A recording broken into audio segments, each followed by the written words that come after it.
Welcome back to the sport of women's gymnastics. Shannon Miller is, without a question, the most highly decorated woman America has ever produced in this sport. She's attempting now her first of 2 vaults here at the Kodak Invitational. Again, Shannon's working on a number of new skills, and one of them is upgrading her vault. I think for her first vault, she'll probably do a Yurchenko with a full twist, which is only worth a 9.8, but she's working on doing a 1.5 twisting Yurchenko. Big smile to the judges, and here we go. Again, look for that round-off entry. And there's the full with a perfect landing. That is her signature vault. This was popularized at the '92 Olympics when she nailed that at the Olympic Games. All right, now you got to keep again, that she had a tight body. Okay, we're going to stay with a fault. All right, nice clean form. Try not to land with your chest down so low, and really get up off the horse before you turn your body. All right, now straight body handspring, straight up, and then pull straight. Okay, let's go. We're going to take another look at it here. She does a round-off entry. Now, she does this near perfect. Back handspring, she pushes off the horse, starts to twist. Looks like she twisted a little early there, but she had a really good landing. What Steve was telling her was not to have her chest too low. She wants to lift up when she lands. And she's going to be doing the same vault. Again, it's only worth a 9.8, but she does it pretty well, so. She's getting ready for her second vault. Her coach, Steve Nuno, was giving her some advice as she was walking back down the runway. Do the same vault. Same vault, he said. He just told the judges, and it's a requirement to tell the judges what to expect, because if she does a different vault, they will judge her Come on now. for the vault that was called.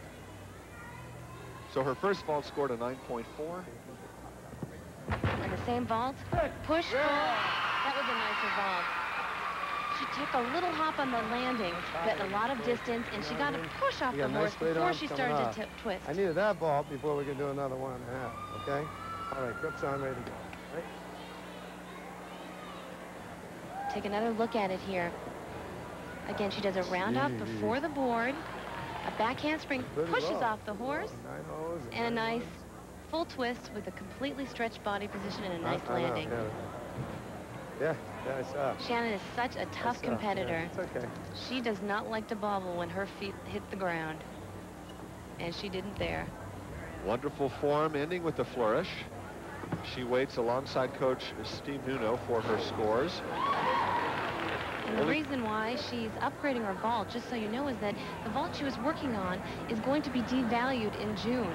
So she needs to upgrade if she wants to be really in the thick of things during the '96 Olympics. So she and the Dynamo A squad march to the background to rest up a little bit before their next performance. Scores for Mina Kim, 9.0 was the high one.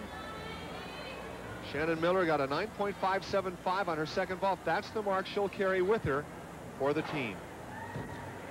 Much has been written about the sacrifices made by today's young athletes, but if you followed these girls for a day, you just might be surprised by how normal they can be.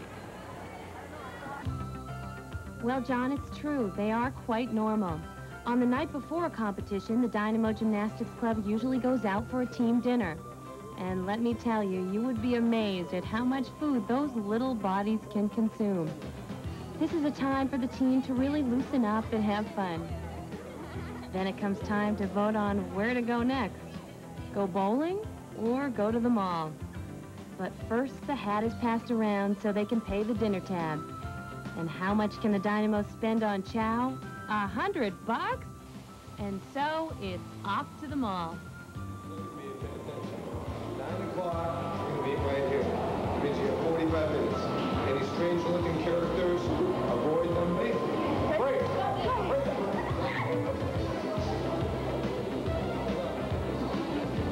And if you want to know what they're shopping for, just ask Shannon Miller.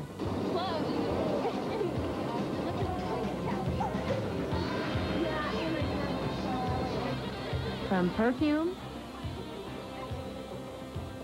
to accessories, even jewelry. Do you want to see an engagement ring or anything? Sure. Jenny Thompson even has time to squeeze in an autograph or two. And Shannon Miller managed to find the perfect pair of jeans. Does Coach Nuno feel like a father when he takes his girls to the mall? I don't try to play the father figure, because whenever I have to get rid of them, I have to have them have fathers. So that they can reprimand them, because I can't. And the hidden talents which these girls have are astounding. Can Shannon Miller keep up? I'm not that talented. While the girls leave them all in high spirits and go into the rainy Georgia night, they know morning comes early on competition days.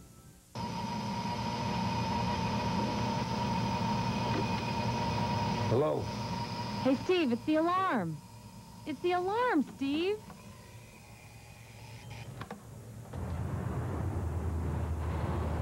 Ooh, some nippy. Time to get going, Shannon. Let's go. Let's get moving. Everybody in the van, let's go. And so off they go into the rent-a-van for a trip to the gym and their pre-competition warm-up. And how does Coach Nuno get them motivated in the morning after a night of power shopping and grazing? Play a little more music, try to pump them up a little bit and get them motivated. With American gymnasts being expected to perform so well, it's nice to be reminded they're just young kids. Let's take a look at our standings after one of 4 rotations being completed. Cincinnati is leading the team battle over the Australian delegation, the Koala squad. The Dynamo A team with Shannon Miller is currently in 3rd place, followed by Caroli's and the host club of Atlanta. We'll be back.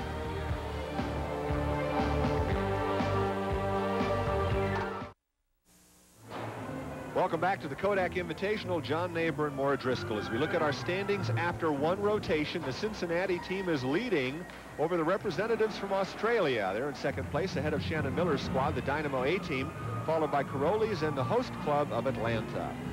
Now, we talked about the A and the B groups. Well, the A group turned in a great performance in the 2nd rotation. That came at the hands of Rebecca Stoyel, a 15-year-old out of Adelaide, Australia. She got a 9.7 on the bars, so we were watching her closely when she did this beam routine. And this is one of her strongest events. She's probably their top all-arounder. Front onto the beam, very difficult. You need to know where you are in the air because it's a blind move. Rebecca has very pretty lines, nice flexibility, and here's an example. Just amazing. She's getting ready for her flight acrobatic series. A back handspring into an immediate layout step out, back handspring. Boom, on the landing. Perfect execution. She has very nice amplitude. 3 former Soviet coaches are now coaching in Australia, and it's very obvious. The Australian team has become known for great physical condition and body line. Rebecca is a great example of that. Now, the Koalas were wearing pink during this rotation, as they were earlier, and really an eye-catching from the spectators' point of view. They were able to note that there's certainly something good going on there. That was a front on the beam, very similar to her mount, but she did it running on the beam.